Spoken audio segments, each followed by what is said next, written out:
കടം അത്യാവശ്യത്തിനേ വാങ്ങാവൂ. വളരെ അനിവാര്യ സാഹചര്യത്തിലല്ലാതെ എന്ത് വാങ്ങരുത്? കടം വാങ്ങരുത്. അള്ളാഹുവിന്റെ റസൂൽ സല്ലല്ലാഹു അലൈഹി വസല്ലമ വളരെ ഗൗരവത്തോടുകൂടെ പ്രാർത്ഥിക്കുകയാണ് നിസ്കാരത്തിലും പുറത്തുമൊക്കെ അള്ളാഹുവിന്റെ റസൂല് പ്രാർത്ഥിച്ചിരുന്നു. ആയിഷ ബീവി റളിയല്ലാഹു തആല അൻഹ പറയുന്നുണ്ട്, അള്ളാഹുവിന്റെ റസൂല് കാന യദ്ഉ ഫിസ്സലാ, നിസ്കാരത്തിൽ തന്നെ അവിടുന്ന് ദുആ ചെയ്തിരുന്നു, അല്ലാഹുമ്മ ഇന്നി അഊദു ബിക മിനൽ മഅ്സമി വൽ മഗ്റം. ആ ദുആ നമ്മളൊക്കെ ദുആ ചെയ്യണം നമ്മൾ നിസ്കാരത്തിൽ. അല്ലാഹുവേ ഇന്നി അഊദു ബിക, ഞാൻ നിന്നോട് കാവൽ തേടുന്നു, മിനൽ മഅ്സമി, കുറ്റകരമായ സംഗതികളിൽ നിന്ന്, എൻ്റെ ജീവിതത്തിൽ ഹറാമുകൾ വരാതെ കുറ്റങ്ങൾ വന്നു പോകുന്നതിൽ നിന്ന് ഞാൻ നിന്നോട് കാവൽ തേടുന്നു, വൽ മഗ്റമി, കടക്കെണിയിൽ നിന്നും കടബാധ്യതയിൽ നിന്നും ഞാൻ നിന്നോട് കാവൽ തേടുന്നു.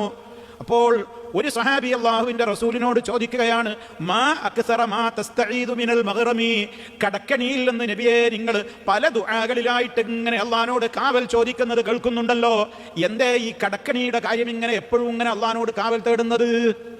ഒരു സഹാബിയുടെ ചോദ്യമാണ് റസൂലുള്ളാഹിനോട് സ്വല്ലല്ലാഹു അലൈഹി വസല്ലം. അപ്പോൾ അള്ളാഹുവിന്റെ റസൂല് പറഞ്ഞു, അതിന് കാരണമുണ്ട്, അത്രത്തോളം ഗുരുതരമാണ് കടം വാങ്ങൽ. എന്തേ പ്രശ്നം?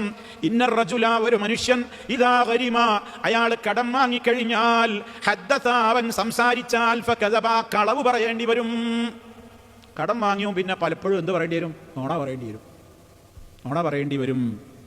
എന്താ നിങ്ങൾ പൈസ തരാത്തത്? എൻ്റെ അടുത്ത് ലൈറ്റാണേ, അല്ലെ ഞാൻ ഇപ്പം ഇങ്ങോട്ട് വിചാരിച്ചോളൂ നിങ്ങളെ തരണമെന്ന് വിചാരിച്ചിരുന്നു. ആ ഒരു കടത്തിൽ നിന്ന് പ്രയാസത്തിൽ നിന്ന് അയാൾ രക്ഷപ്പെടാൻ വേണ്ടി കുറേ നോണ അയാൾ പറയേണ്ടി വരും.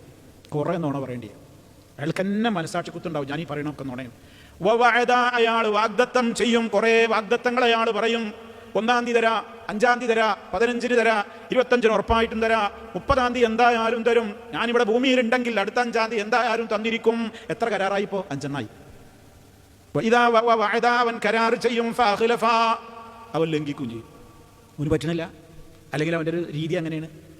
അതുകൊണ്ട് തന്നെ കടുത്ത രൂപത്തിലുള്ള ഹറാമാണെന്ത്. ഈ വിധത്തിൽ നിങ്ങൾ എന്ത് ചെയ്യരുത്? ഒരിക്കലും കടം വാങ്ങാൻ നിർബന്ധിത സാഹചര്യമുണ്ടെങ്കിൽ അല്ലാതെ കടം വാങ്ങരുത്. അത്യാവശ്യത്തിനാണ് വാങ്ങാൻ പറഞ്ഞത്, അത്യാവശ്യത്തിന് മാത്രമാണ് വാങ്ങാൻ പറഞ്ഞത്.